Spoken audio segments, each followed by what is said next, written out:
J'étais un peu surpris d'être sélectionné parce que c'est vrai que ça marchait très bien avec Nice. Mais je ne m'attendais pas à être déjà en équipe de France.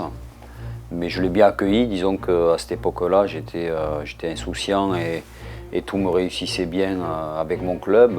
Donc je ne connaissais pas le doute et donc c'est dans cet esprit-là que j'ai abordé cette sélection. Je l'ai très bien vécu et en plus ça s'est bien passé. Mais c'est vrai aussi que j'ai le souvenir d'être arrivé un peu comme un supporter quoi, au milieu de joueurs, Platini, Giresse.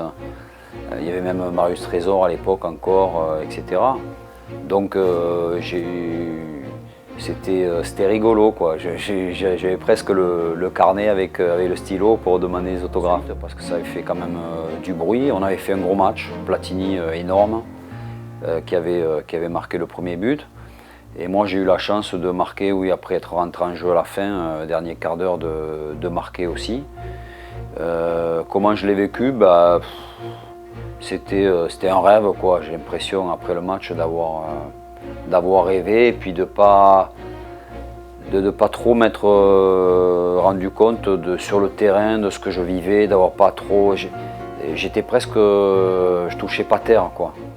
Et c'est bizarre parce que on s'aperçoit après que finalement on joue presque par réflexe à ce moment-là quoi. On joue mais on a l'impression de ne pas être dans son corps quoi. C'est quelque chose d'assez incroyable. Mais bon, j'avoue que ça s'est plutôt bien passé. Michel Hidalgo à l'époque m'avait envoyé une lettre en me disant qu'il fallait peut-être pas brûler les étapes, que c'était trop tôt. Bon, je l'ai à ce moment-là bien pris. C'est vrai que j'ai aussi raté le coche parce que le dernier match avant l'Espagne, je crois que c'était la Bulgarie à Lyon, on avait fait 0-0, j'étais titulaire, j'avais pas fait un bon match.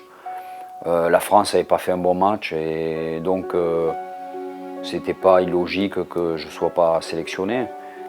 Simplement, aujourd'hui, j'ai pas fait de Coupe du Monde et c'est le regret que j'ai, quoi, parce que je me dis que là, j'étais tout proche, qu'il aurait suffi que je fasse un bon match ce jour-là et j'aurais certainement été sélectionné. Donc ça tient parfois à très peu de choses. J'étais un vrai remplaçant, mais franchement, je l'ai accepté parce que là, encore une fois, bon. 21 ans, Michel Hidalgo faisait confiance aux joueurs plutôt confirmés. Il y avait à l'époque, il y avait Bernard Lacombe, il y avait Dominique Rocheteau, Didier Six. Il n'y a que Bruno Bellone qui a joué davantage devant. Et puis bon, même malgré tout, on a eu beaucoup de mal à marquer des buts. C'est Michel Platini qui s'en chargeait. Non, j'ai bien accepté ce rôle. En plus, 21 ans, donc on ne peut pas demander grand-chose. J'ai essayé de bien m'entraîner. J'ai eu le plaisir d'ailleurs de m'entraîner souvent avec Michel Platini quand on faisait des courses en forêt, tout ça. J'étais un peu son sparring partner. Et donc j'en garde de très très bons souvenirs.